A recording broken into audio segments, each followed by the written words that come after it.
Ruth chapitre 2. Naomi avait un parent de son mari.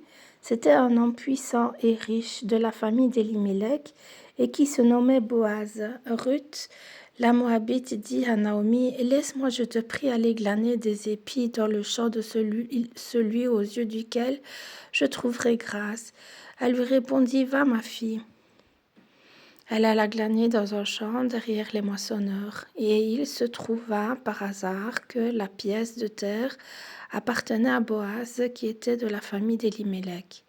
Et voici, Boaz va de Bethléem et dit aux moissonneurs, « Que l'Éternel soit avec vous. » Et ils lui répondirent, « Que l'Éternel te bénisse. » Et Boaz dit à son serviteur chargé de surveiller les moissonneurs, « À qui est cette jeune femme ?»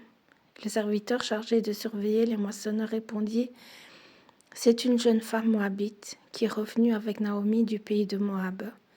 Elle a dit, permettez-moi de glaner et de ramasser des épis entre les gerbes derrière les moissonneurs.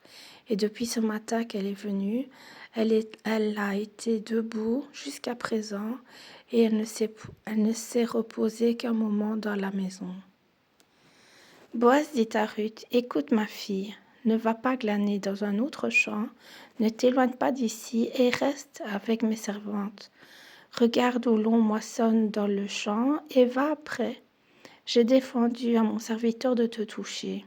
Et quand tu auras soif, tu iras au vase et tu boiras de ce que les serviteurs auront puisé. » Alors elle tomba sur sa face et se prosterna contre terre, et elle lui dit, « Comment ai-je trouvé grâce à tes yeux pour que tu t'intéresses à moi qui suis une étrangère ?» Boaz lui répondit, « On m'a rapporté que tout ce que tu as fait pour ta belle-mère depuis la mort de ton mari, et comment tu as quitté ton père et ta mère et le pays de ta naissance, pour aller vers un peuple que tu ne connaissais point auparavant.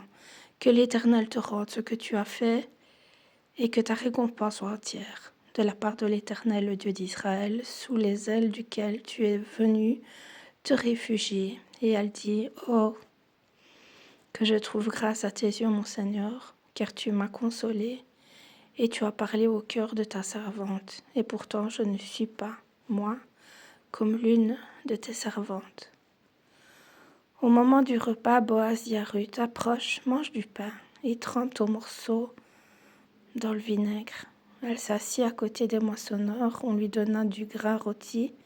Elle mangea, se rassasia, et elle garda le reste. Puis elle se leva pour glaner. Boaz donna cet ordre à ses serviteurs, qu'elle glane aussi entre les gerbes, et ne l'inquiétez pas. Et même vous ôterez pour elle des gerbes quelques épis que vous la laisserez glaner sans lui faire de reproche. Elle glana dans le champ jusqu'au soir, et elle bâtit ce qu'elle avait glané, et il y eut environ un épha d'orge. Elle l'emporta et rentra dans la ville, et sa belle-mère vit ce qu'elle avait glané. Elle sortit aussi les restes de son repas, et les lui donna. Sa belle-mère lui dit, « Où as-tu glané aujourd'hui, et où as-tu travaillé? Béni soit celui qui s'est intéressé à toi. » Et Ruth fit connaître à sa belle-mère chez qui elle avait travaillé.